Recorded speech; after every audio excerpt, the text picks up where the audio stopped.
Looks really dark. What is she doing? She doesn't know what time She looks tired. Hey, You can literally see the under eye bags. Hello vlog. I don't know how I'm gonna package or title this video yet, but I figured I'd start filming because right now I'm outside. It's 7:17 and I've been out here for probably 2 hours writing a screenplay because I'm pretty sure I've mentioned on this channel before that my goal in life would be to write scripts for movies or just any mass media where people could like get a sense of my writing. It does not have a title right now, but it basically follows the story of this girl who's going to college. Her mom is super paranoid because of like a bunch of school shootings.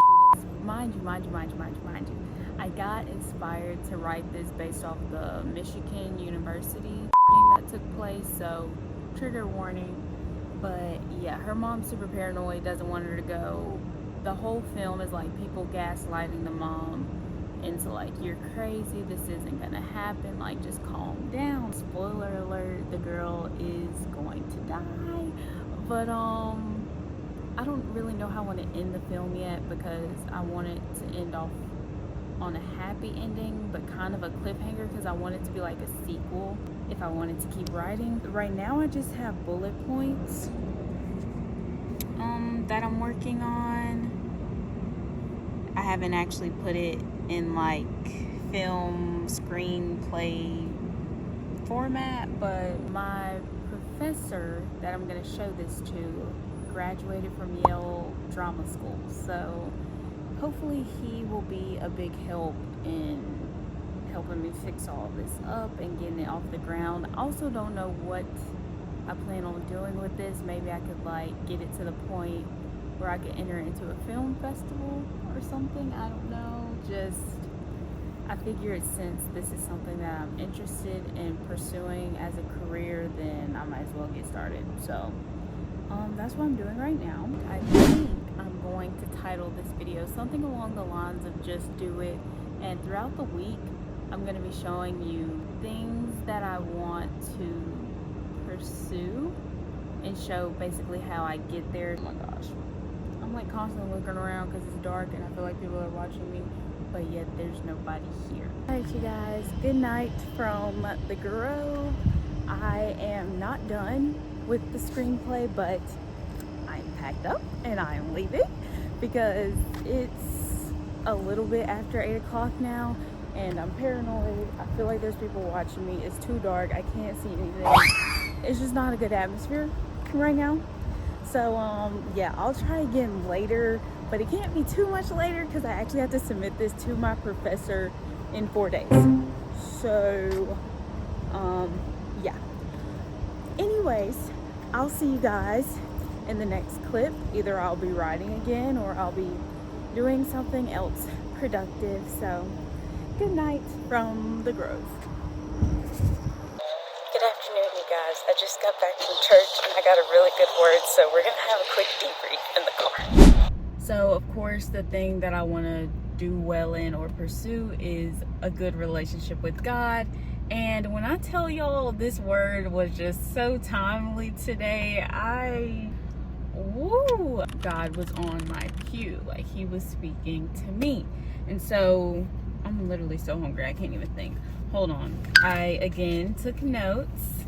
We have 3 pages of notes today. So yeah, his sermon, the pastor's sermon today was winning with a no.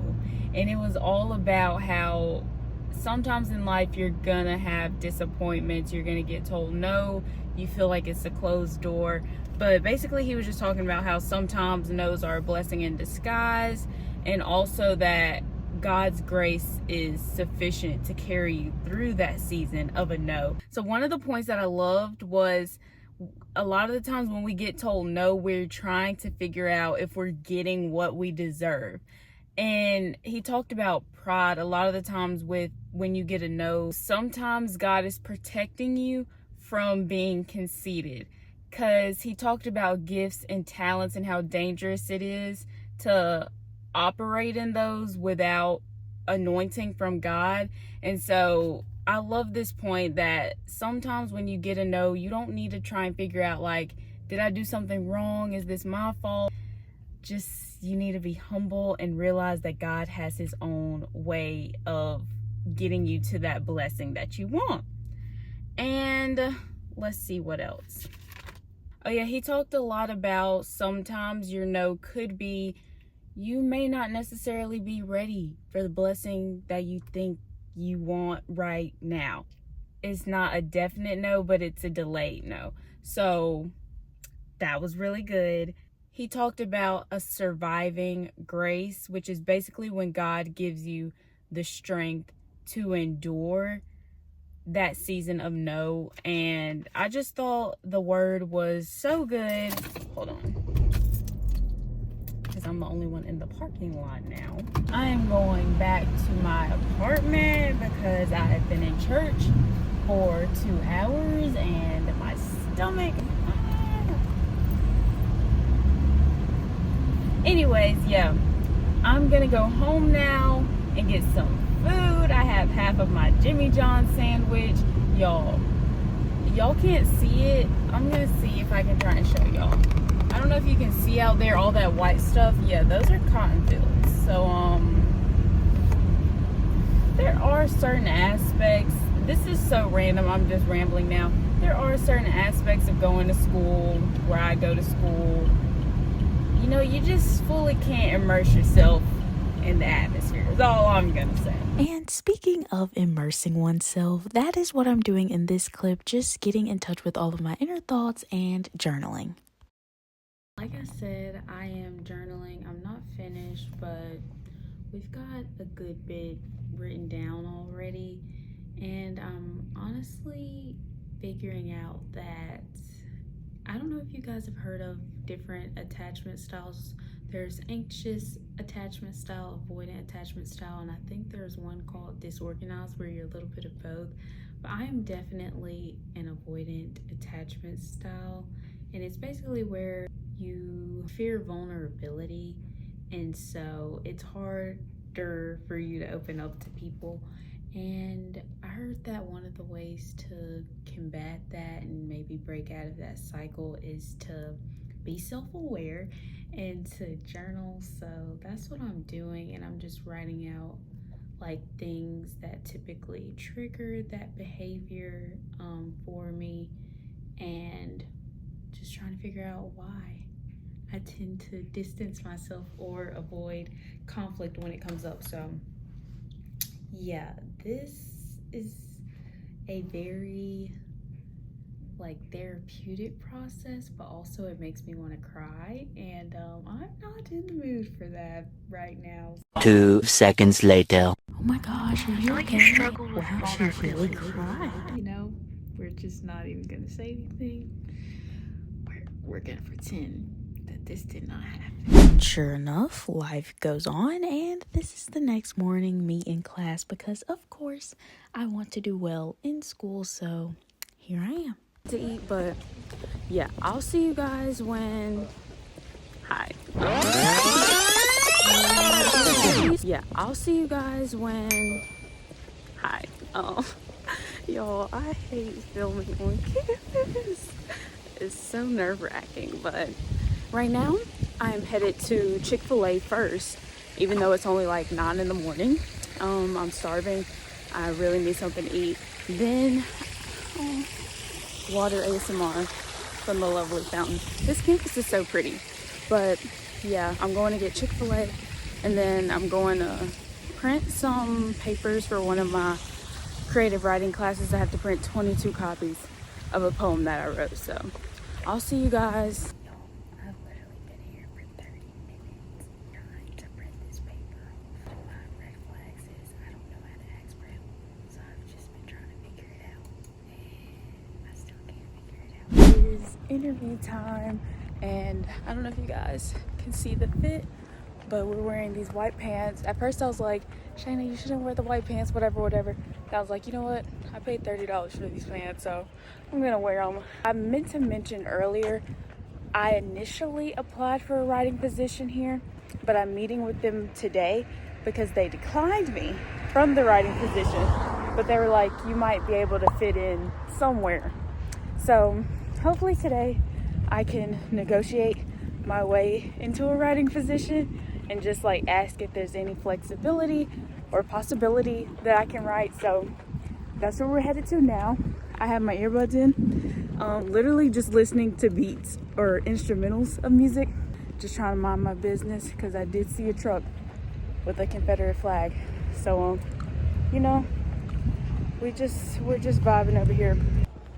Update, you guys, I just got out of the meeting. It's only 5:33, so that was only like 30 minutes of my time, and I went in there.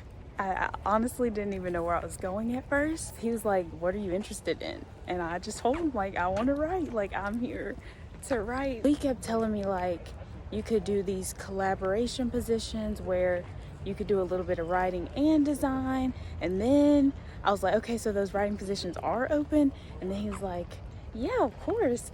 And I was like, well, actually, I just kind of want to write. They asked me if I wanted to do arts and culture or news, but news is very fast paced and my schedule is already hectic. So I was like, let me go easy on myself. And now I'm just waiting on the email from the people that are over that to kind of reach back out to me. So yeah, I will say the negotiation went very well. And even with that good news, I hope you didn't forget that my screenplay is still due. I guess it's pretty easy to forget when you consider how much else I have going on, which is what ended up overwhelming me and led to the next clip, which is honestly just so powerful and so inspiring to this day. Alright, you guys, I'm so sorry that I look an absolute mess right now. I honestly just got done having like a mini praise break in my room because as I was doing this screenplay, my mind just started to get so overwhelmed with all the other things that were demanding my attention, all the other things I had to do. And I was just like, at first I started to journal and I was just writing down like things that I asked God to help me with, give me the strength to endure. I need help is basically what I was journaling about. And I don't know, I just like put my hands up, and from then on I don't even know what happened. I think God gave me a song. It was called Lord You Are So Good. I forget who it's by, but I'll put it on the screen somewhere. But yeah, and I literally just bawled my eyes out because I was like, even though there's so much going on right now, even though I think I'm in so much need for different things, like you've been good. You've still given me a place to lay my head. I still have food to eat, and so I just cried out of gratefulness, and I just remembered all the things that he's brought me out of and just how good he's been to me. And then I moved on into my prayer where I was asking him, like, I need help. My burden is heavy. I need help. I can't do it by myself. And yeah, then at the end, I tried to like give space for him to speak to me. Y'all, I'm telling you, like, oh, I just want to cry. And the first thing I got, and I did ask, I was like, God, please help me, be able to separate my own thoughts from your word.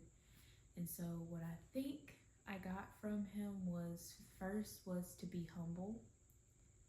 And then from that point on, he said, what did he say? He told me, I think, slow down, remember me, as in him, remember me, and I am enough, as in he is enough. So those were the three things, or four really. Be humble, slow down, remember me, I am enough. And so I'm just gonna take that with me all across the week and just use it as strength and encouragement to keep going and, realize that I can truly only depend on the Lord in this season of my life. So, with this whole just do it theme that I have going on in this video, also do want to remind you guys, because I feel like this is a really important life lesson to learn and to live by, is remember to slow down. Remember to acknowledge God as the head of your life, and try not to get to the point where you're so overwhelmed that you forget him, you forget who got you there. And not even just from like a pride standpoint, but just reassurance for encouragement. Know that you have a God who is so caring and will never leave you nor forsake you. You can leave him, but he's not gonna leave you. So yeah, with that, I'm just gonna take a little second to decompress, and then I might try and finish out the screenplay. I don't know, but I just wanted to share this moment. Obviously, I didn't film me going through my whole praise break. I figured I'd come on and share it just because I will hopefully remember this night as being something super powerful in my walk with God.